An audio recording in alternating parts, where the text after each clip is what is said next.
नमस्ते, मैं एडवोकेट पूजा बदौतिया फिर से एक नए केस के साथ में आपके सामने उपस्थित हुई हूँ, जिसमें कि सुप्रीम कोर्ट ने एक बहुत बड़ा और बहुत बढ़िया बदलाव किया है। ये केस है पति पत्नी के विवाद से रिलेटेड। इसमें सुप्रीम कोर्ट ने एक बहुत ही ऐतिहासिक और बहुत बड़ा फैसला सुनाया है।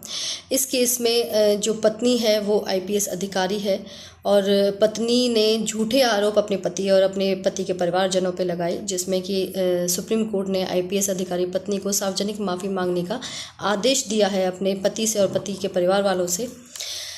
जिसमें हम जान लेते हैं कि मामला क्या था। शॉर्ट में काफ़ी जानते हैं हम कि झूठे आरोप लगाए थे, यानी कि आईपीसी की धाराएं जो उसने लगाई थी वो 498A, 307 और 376 के तहत गंभीर आरोप लगाए थे आईपीएस अधिकारी पत्नी ने अपने पति और ससुराल वालों पर, जिसमें कि पति को 109 दिन की जेल की सज़ा बितानी पड़ी और 103 दिन की पति के परिवारजनों को, यानी कि आईपीएस पत्नी के ससुराल जनों को इसमें सज़ा सुनाई गई और झेलनी पड़ी, उनको काटनी पड़ी वो सज़ा।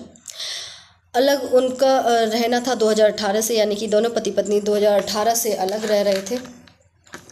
सुप्रीम कोर्ट का इसमें फैसला क्या आया वो जान लेते हैं। इसमें अनुच्छेद 142 ऑफ भारतीय संविधान के तहत अपनी अंतर्निहित शक्तियों का प्रयोग करते हुए अदालत ने विवाह को भंग कर दिया, क्योंकि 2018 से वो दोनों अलग रह रहे थे।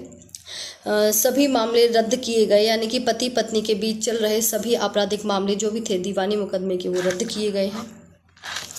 सार्वजनिक माफ़ी का आदेश दिया, यानी कि आईपीएस पत्नी जो है उसको अपने पति से सार्वजनिक तौर पर माफ़ी मांगनी पड़ेगी, यानी कि अखबार में प्रकाशन और सोशल मीडिया पर प्रसार करना पड़ेगा अपनी सार्वजनिक तौर की माफ़ी के लिए।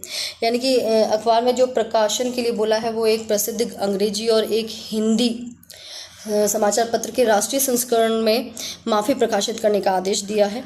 और सोशल मीडिया पर प्रसार के लिए माफ़ीनामा की जो बात की गई है सुप्रीम कोर्ट के द्वारा, वो फेसबुक, इंस्टाग्राम, यूट्यूब और अन्य सोशल मीडिया पर जो प्लेटफॉर्म है ये, इन पर माफ़ीनामा प्रकाशित करना होगा।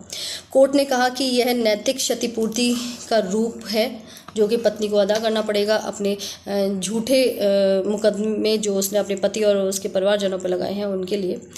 पत्नी पर अतिरिक्त प्रबंध भी लगाए गए हैं। इसमें सुप्रीम कोर्ट ने साफ साफ पत्नी को बोला है कि आईपीएस होने के नाते आप अपने पद का दुरुपयोग नहीं करेंगी अपने ससुराल जनों के खिलाफ, यानी कि आईपीएस अधिकारी के रूप में अपने पद और शक्ति का पति और उसके परिवार के विरुद्ध उपयोग नहीं किया जाएगा।